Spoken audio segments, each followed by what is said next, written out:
Alors bonjour Geoffrey, merci de m'accorder cette petite interview. Bon voilà, la chose dont tu parlais, bon, c'est un petit peu le côté primordial, c'est réussir à avoir le mandat au bon prix dès le début, ce qu'on appelle un petit peu le nerf de la guerre, et ce qui est bien souvent la chose la plus compliquée avec tous les vendeurs qu'on a en face, qui bien sûr en veulent un prix le plus cher possible, quitte à ne pas être très rationnel, voilà, dans ce prix-là qu'ils veulent au final.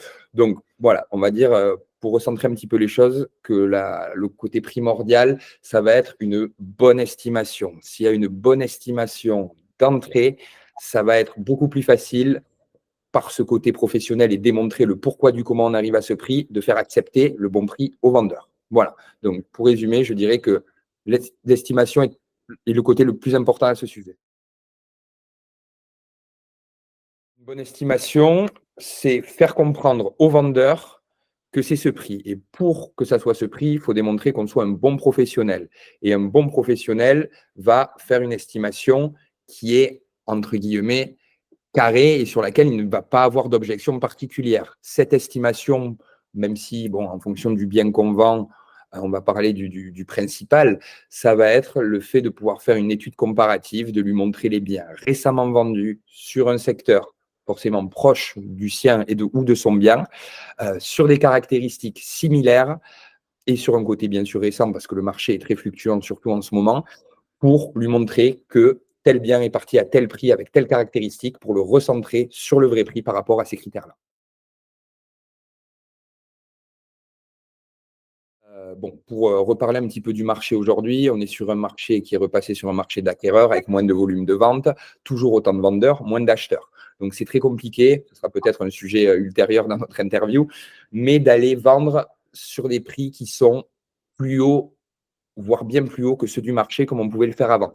Donc, dans un premier temps, en fonction de mon estimation, je vais voir si le vendeur est légèrement en adéquation avec mon prix ou s'il est clairement en adéquation avec mon prix. S'il est trop haut par rapport à mon prix, je le dis honnêtement, je ne prendrai pas le mandat. Perte de temps, voilà, ça va être très compliqué. Pareil, si c'est un vendeur qui a choisi 8 mandats simples avec 8 agences différentes et qui plus est sur un prix trop haut, ça ne m'intéressera pas, autant faire du qualitatif.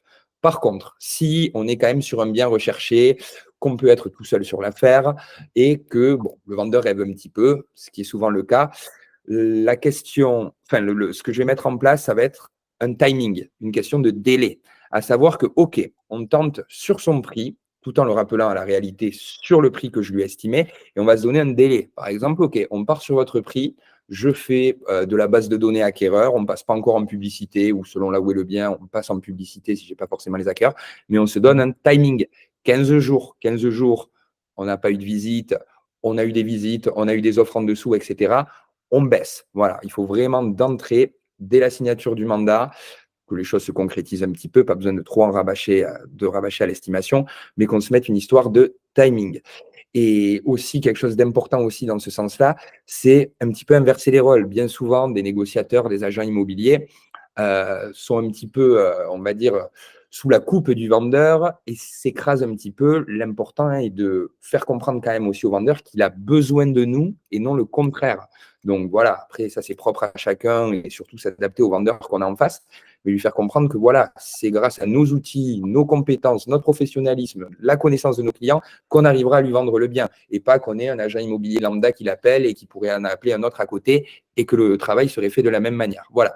Et la petite chose qui peut marcher aussi, c'est lui raconter des anecdotes, lui dire que bon, ben, cette maison à côté, dans la rue d'à côté, par exemple, il a voulu un petit peu jouer comme lui, qu'on a mis un certain temps à vouloir baisser, qu'au final, il a refusé une offre qu'il aurait dû accepter, qu'il s'en est mordu les droits un peu après. Voilà, on peut faire des petits jeux selon le vendeur avec qui on a de se parier une bouteille de champagne sur le prix. Et des fois, avec certains clients, avec qui voilà, il y a une affinité, un feeling qui passe, on en parlera plus tard dans ce qui est relationnel et suivi client, ça peut passer. Mais pour résumer, fixer un délai au vendeur s'il est trop gourmand, lui faire comprendre qu'on a notre importance dans cette négociation, et ensuite, après, si on peut, on va dire, agrémenter tout ça avec des petites anecdotes construites, ça peut être que bénéfique. Une petite anecdote qui va illustrer tout ça. Donc, l'expérience d'un négociateur qui travaillait à l'agence avec nous et qui nous a quittés depuis. Alors, il avait estimé pendant, on va dire, la période un peu folle de l'immobilier, c'est ce qu'on appelle les trois glorieuses dans le jargon, ce 2019-2022, où bon, les prix avaient tendance à voilà, se tirer vers le haut comparé à ce que ça peut être aujourd'hui. Et donc, du coup, il avait fait une estimation que je ne remets pas en cause et qui reflétait l'état actuel du marché et la valeur de la maison à l'instant T quand il avait estimé 3-4 ans en arrière. Donc, elles n'avaient pas de projet de vente à l'époque et elles ont rappelé l'agence pour une mise à jour de l'estimation et une mise en vente.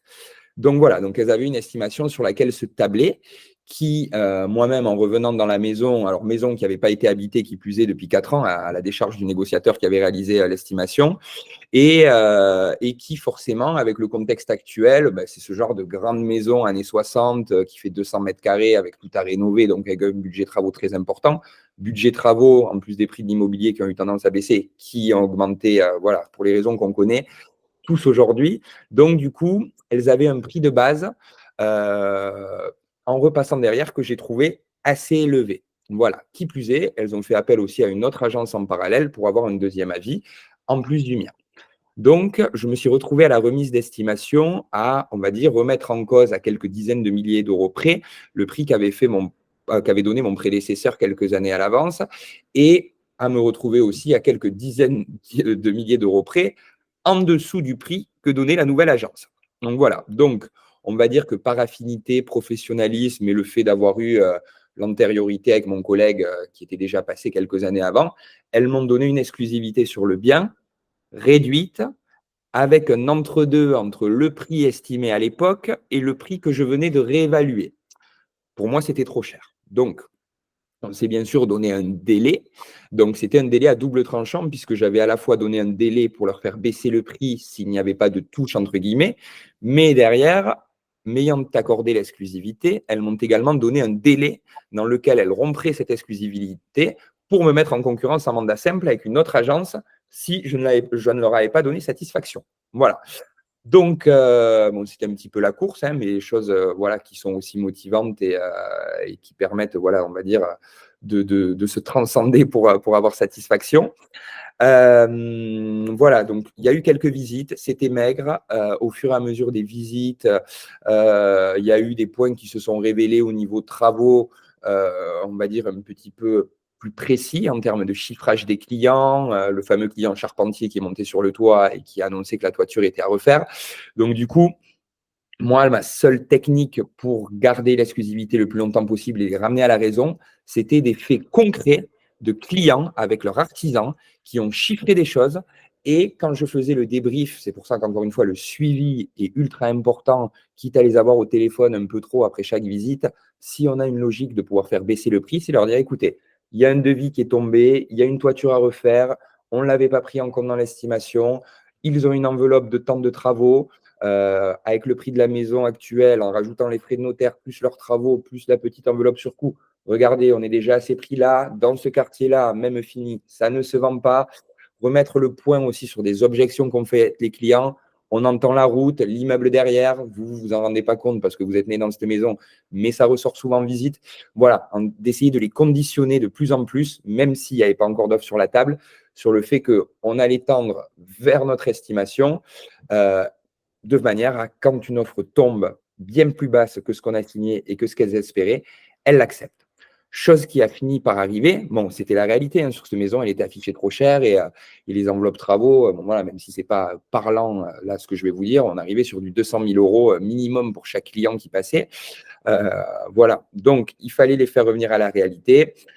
La petite anecdote, c'est que une semaine avant de recevoir l'offre d'achat, elle fait rentrer l'autre agence, elle coupe l'exclusivité.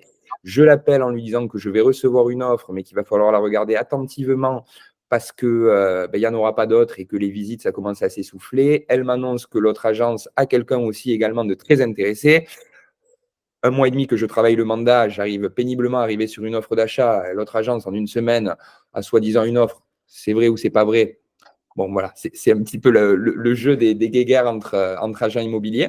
Mais voilà, il est arrivé que l'autre agence n'a pas eu d'offre. J'ai eu une offre 60 000 euros en dessous du prix auquel on avait rentré le mandat, mais ce travail en amont pendant 1 mois et demi, avec les différents devis qui sont tombés et les objections qui ressortaient en visite de la part des clients, m'ont permis, moyennant une petite négociation sur les honoraires, de faire passer la vente.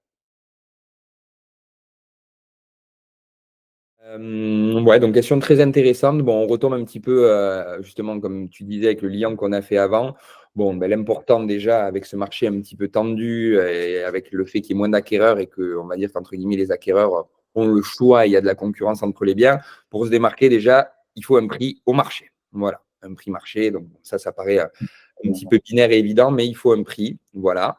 Et ensuite, bon, ben, la connaissance de ces acquéreurs est aussi très importante dans ce cas-là. Donc, bon, voilà, si on veut maximiser le fait d'avoir une offre, rien ne vaut le fait d'être sectorisé, d'avoir un bon mandat sur un prix convenable qui va convenir à un de ces acquéreurs qu'on suit depuis un petit moment dans sa base de données et lui présenter la chose sur le fait que, bon, voilà, on a le bien pour lui, qu'éventuellement il n'est pas encore en publicité ou que ça va partir vite, voilà, pour qu'il essaye de se positionner dessus. Encore une fois, ce n'est pas une science exacte, mais c'est propre à chaque agent immobilier et à l'acquéreur qui va avoir en face.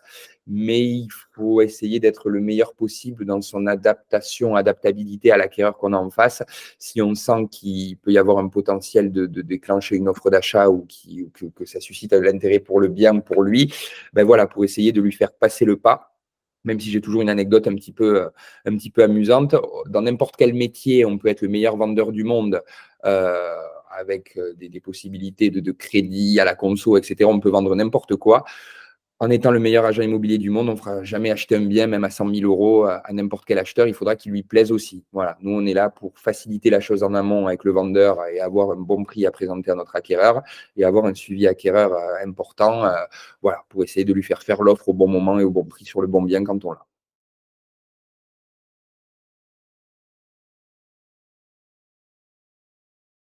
Ok, bon, ça retombe un petit peu sur ce qu'on me disait tout à l'heure. Donc, je pense que le travail en amont, l'estimation de base est primordiale. Voilà, parce que, encore une fois, je vais rebondir un peu sur une petite anecdote. Combien de fois je tombe sur des vendeurs bon, qui nous appellent en deuxième commercialisation parce que ça s'est mal passé avec une agence et ils n'ont pas eu satisfaction, ou, bon, pour avoir des exemples concrets, l'agence estime à 500 000 euros le bien, il en vaut plutôt 450, d'accord? Sauf que l'agence derrière fait cette estimation à 500, bon, sûrement dans le but de la gonfler un peu pour récupérer le mandat ou avoir aussi un agent immobilier incompétent, ça peut arriver, mais qui, au bout de 2 semaines, vont leur demander de baisser à 450. La logique n'est pas bonne. On ne peut pas dire à un vendeur en étant professionnel, ça vaut 500, et revenir la fleur au fusil 15 jours après en leur demandant de baisser de 50 000. Ce n'est pas possible. Pour rebondir, la bonne estimation dès le début, même si le vendeur rêve un petit peu, ça permettra toujours de lui dire, écoutez, réouvrez mon book d'estimation d'il y a 2 mois, regardez le prix que je vous avais donné, on est dans ces clous-là. Donc bon, si on arrive à avoir une offre qui est inférieure aux attentes du propriétaire, mais dans les clous de ce qu'on avait donné, ça nous donne quand même un bel impact pour pouvoir négocier. Voilà. Le préparer mentalement aussi, la petite anecdote que je racontais avec mes ventes de reste tout à l'heure sur cette fameuse maison avec beaucoup de travaux, voilà, préparation mentale, le rappel de la maison d'à côté qui s'est vendue à ce prix-là, le rappel de ce client qui ne repassera peut-être pas une deuxième fois, voilà, ce genre de choses. Plus il y a de préparation en amont et plus on a été professionnel d'entrée, plus ça sera facile de faire accepter cette fameuse offre d'achat au moment où elle arrivera. Et puis aussi rabâcher le fait, même si c'est une réalité, du contexte actuel où c'est très compliqué et que voilà, il y en a bien souvent qui n'ont pas d'offre du tout. Donc voilà, réussir aussi à avoir une offre dans ce contexte, selon le prix bien sûr, et que ce soit pas quelque chose de dérisoire et trop en dessous de ce qui a été estimé, de ce qu'il en veut. Voilà, il faut la regarder attentivement.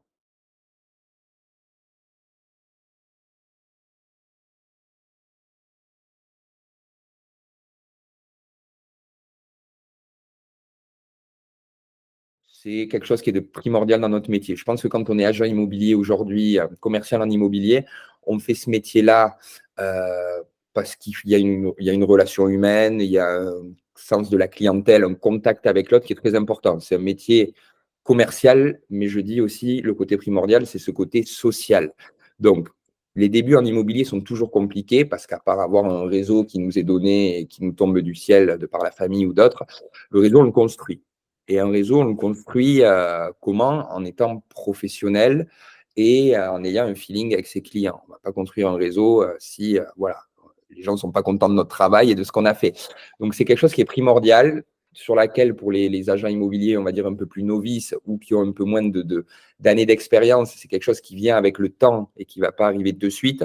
Bon, après, tu es bien placé pour le savoir avec ton expérience. Il y a des outils qui permettent de développer ça plus rapidement aussi. Mais voilà, pour rebondir sur ce que tu disais après cette petite introduction, c'est d'abord un suivi de base à l'époque où ils sont vendeurs ou acquéreurs, où on leur montre qu'on est professionnel et qu'on s'occupe d'eux. Ça, c'est la base et c'est l'ancrage. Ensuite, va se développer plus ou moins une relation pas amicale, mais on va dire plus fluide et on va dire plus de bonne entente. Voilà, combien de fois j'ai été invité à boire un coup par des clients pour fêter une vente ou ce genre de choses, ou s'appeler pour d'autres sujets annexes que l'immobilier, en se découvrant des centres d'intérêt, en ayant acquis des enfants, etc. Ce genre de choses. Donc, il y a vraiment ce côté social, humain à développer avec ce côté empathique. Et aussi, bon, voilà, c'est un peu plus commercial, mais en amont de tout ça, pour avoir cette relation de confiance avant, cette faculté d'adaptation, à savoir voilà, cibler la personne qu'on a en face pour essayer de répondre le plus possible voilà, à ses attentes aussi et pour pouvoir développer ce bon contact par la suite. C'est, pour être recommandé à l'entourage, il y a une fidélisation de base du client qui passe, voilà, par un côté aussi naturel. Il ne faut pas se forcer à envoyer des messages à telle date: «Comment allez-vous? Est-ce que vous n'avez pas une affaire pour moi?» C'est vraiment quelque chose qui vient avec de la fluidité. Énormément de clients que je peux avoir aujourd'hui, de milieux sociaux différents, d'âges différents, qui ne sont pas du tout le mien et cetera, et avec qui on n'aurait pas forcément lié d'affinité en se rencontrant dans la rue. Au final, on voit qu'il y a des choses qui peuvent se développer de manière très simple. Juste simplement voilà, en ayant un bon sens du relationnel, un bon suivi et voilà, et en étant professionnel et correct avec eux. J'en aurais plusieurs à raconter. Alors, ce qui me vient à l'esprit est plutôt, voilà, on va parler de choses aussi, puisqu'on est là pour parler aspect commercial. Et bon, ce qui est important aussi, on va dire, c'est faire du chiffre hein, et rentrer des ventes et des mandats, hein, qu'on se le dise. Il y a ce côté avec un marchand de biens. Alors, un marchand de biens bon, qui avait aussi ses agences immobilières, etc. Donc, bon, ça a commencé où je lui ai vendu il y a quelques années sa résidence principale. Ça s'est bien passé. Donc, bon, on avait eu un super bon contact, qui était aussi de l'immobilier, et cetera. Et bon, on avait eu un bon contact. Et on a été amené, bon, on prenait de nos nouvelles hein, souvent. Ouais, je cherche ça pour des clients, est-ce que tu en aurais? Enfin voilà, on n'a pas perdu, on va dire, le contact entre nous. Et il y a eu, voilà, on va dire, une step qui s'est un petit peu accélérée au bout d'1 ou 2 ans qu'on se connaissait, qui avait eu cette fameuse affaire où, de manière fortuite, euh, il était intéressé par un petit programme immobilier dans le quartier où je travaille et ils étaient énormément de marchands de biens dessus. C'était quelque chose voilà, qui s'était fait un petit peu savoir. Voilà, c'était presque le jeu des appels d'offres et j'ai été au courant, voilà, de manière un petit peu hasardeuse, qu'un tel allait faire une offre à tel prix dessus et que le propriétaire était à même d'accepter une offre à ce prix-là. Marchand que j'ai appelé derrière, celui que je connaissais, en lui disant: «Écoute, voilà, tu mets un petit peu plus et normalement l'affaire sera pour toi». Super content que je puisse lui donner cette info-là.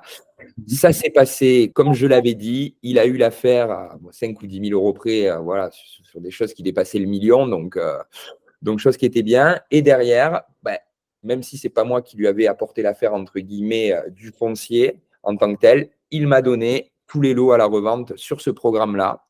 Ce qui a fait que bon, voilà, ça a apporté pas mal d'affaires, qui ont rebondi sur un autre programme, qui ont rebondi sur le fait que derrière, quand j'avais un marchand de biens appelé, je l'appelais à lui. Et ce qui fait qu'aujourd'hui, voilà, après 4 5 ans de travail ensemble, ça fait plusieurs affaires à l'année et une recommandation de tous les jours avec un réseau d'artisans qui peut posséder ou un échange de bons procédés entre nous qui fait que c'est du win-win. Voilà.